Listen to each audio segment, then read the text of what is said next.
welcome to the league. You're joining us here at the league where we spend 5 minutes each week discussing the latest topics in the market, sharing with you all the most amazing intelligence, from experts, like myself, as well as, my co-host who you may already know from the Solar Maverick. His name is Benoit Danjin, and I'll let you get to it, Benoit. Yeah, definitely. And I want to introduce my co-host, David McGee. He's a 16-year solar veteran. And as he said, we'll be going through major news items in the solar industry. One thing that I was going to talk about was with the interest rate environment that we currently have, with a lot higher interest rates than before, what we've seen, investors have been changing pricing of development fees because they assume certain interest rate assumptions, specifically, them putting on debt on the projects, and that has led to lower development fees. We're also seeing development capital, which is important for developers. It's a form of funding that they received from investors to develop projects. We're seeing it be a lot higher multiple than before, a range. I would say last year before the interest rate hikes it was more around 12 to 14%. Now you're seeing a higher range of 12 to 20%. And I also wanted to briefly talk about transferability. If you're not familiar with transferability, that's one of the concepts of making it easier for companies to take advantage of tax equity, or if they have a tax liability and invest in a renewable energy project. And what's happening now is, since we're still waiting for IRS details about this, there's not really much happening with transferability, at least for this tax year. It's only a 2 to 3 page potentially document that you could be able to absorb the tax credits versus complicated transactions like the partnership flip, inverted lease or sale leaseback, which has been very common in the market, and where you would have very large, banks and companies take advantage of these tax incentives. But going forward, that's not going to be the case. It should allow a lot more people and companies to take advantage of it. And that's, my briefing of 2 major topics going into the solar industry. David, I'll let you take it here. Benoit, amazing briefing there, and, I think we're all feeling, the pressures, of high interest rates, the inflationary environment. I think, between you and I think now we're sharing our Netflix account, because we're really cutting costs because everything's going on like absolutely ridiculous. The solar coaster keeps going.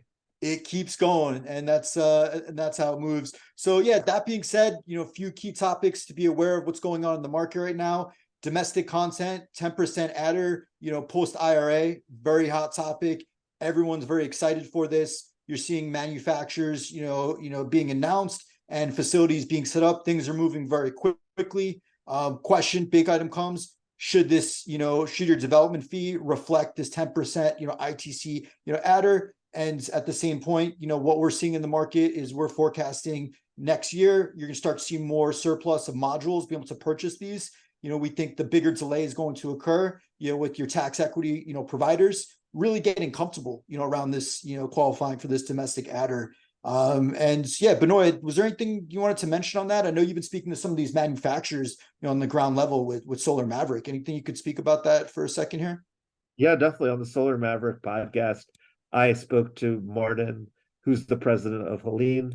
They're a domestic manufacturer in the US, and obviously everyone wants to take advantage of the step up of the ITC, so they don't have really much volume excess. The bigger developers are buying huge parts of their megawatts so they can take advantage of the adder. It's interesting, since there's a lack of supply. Initially, they think that the domestic US manufacturers will price in taking most of the benefit of the adder. And I actually spoke to Mike Hall, who's the president of ANZA Renewables. It's a podcast episode that'll come out in the future. And he was saying it'll probably take 2 or 3 years before most EPCs could take advantage of domestic content. And that's No, great. Great insights there, Benoit, and hearing it from the market, some of the chatter, that's occurring here, so I think that's very important for us to keep our eyes on. Other interesting news, that has come to the light is Utah. Recently there was a project, that was acquired by the folks at Greenbacker, 200 megawatts. This is a unique project, due to the fact that it's the first project to utilize the production tax credit post IRA. Very big deal there. Next component, of news briefings to be aware of: Duke Energy, as we all know, offloaded, solar and wind assets. Brookfield, went ahead and, purchased and gobbled up, all of those assets, 2.8 billion, with their rooftop business, sold to the folks at ArcLight Capital, partners, 364 million. So great activity, that's going on in the marketplace. Other activity in the, M&A field is we saw the RWE folks. They went and acquired $6.8 billion, Con Ed's clean energy business. What are we seeing here? Starting to see a lot of these traditional utilities, that started these deregulate, on their, deregulated, arms, building these, pipelines and selling them off. So great news briefing, that's here. Benoit, anything that you wanted to add, before we wrap up here? I mean, I think we're seeing a lot of these bigger companies buying a lot of different companies to create behemoths in the future. And it's exciting to see that there's a lot of M&A activity in the industry. Lots of bright stuff on the horizon, guys. Make sure, that whatever platform you're listening to this on, hit the like button, give us, 5, 10 review stars, whatever you could do, the highest rating on your platform. Check us out next week, every single week, just building the momentum. Really excited to see what you're going to learn, with us here. And make sure that you definitely hit that subscribe button now. So with that, thank you guys, everyone, for listening. I'll pass that to Benoit if you have any closing words here. No, I think it's huge. Ratings help us. And, obviously, if you have any feedback, please, we'll have an email for you to reach out. We're going to offer this every week, and we think it's very helpful for the industry. All right, guys, thank you, everyone. Thank you, Benoit. Take care. Take care.